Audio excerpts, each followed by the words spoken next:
சக்தி கேக்குறாங்க வேலை பார்த்து, நீ தேர்தல்ல ஓட்டு போட ஏன் போகல? வேலு சொல்றாரு சக்தி கிட்ட, நான் என்ன வியாபாரியா? நான் எங்க அப்பாவுக்கு தேரோட்டி. கண்ண வேலு கிட்ட சக்தி பேசிட்டு மாமாவுக்கு சாப்பாடு வைக்கிறாங்க.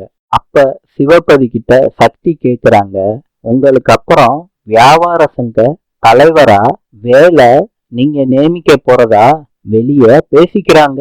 இருந்தாலும் எனக்கு தெரியுமாமா, நீங்க வேலுவை தான் நியமிப்பீங்கன்னு.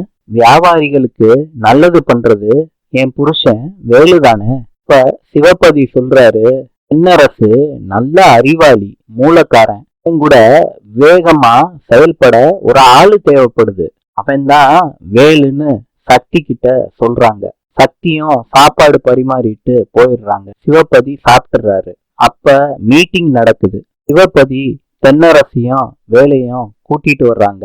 அப்ப அறிவிப்பு கொடுக்கிறாரு சிவபதி, தலைவரா நான் யார நிப்பாட்ட போறேன்னா என் மகன் வேலுவை தான் நிப்பாட்ட போறேன்னு சொல்றாங்க. அப்ப தென்னரசுக்கு மூஞ்சி இத்துணுண்டா போயிருது. திருப்பியும் சிவபதி சொல்றாரு, என் மகன் வேலுதான் தேர்தல்ல நிக்க போறான். இத சொல்லிட்டு ஆனந்தத்துல சிவபதி சிரிக்கிறாரு. வேலுவுக்கும் சந்தோஷம் தாங்க முடியல. தென்னரசு கோவத்துல உச்சத்துல இருக்காரு. இன்று ஜப்பானின் நாணயம் yen. நாளை சந்திப்போம்.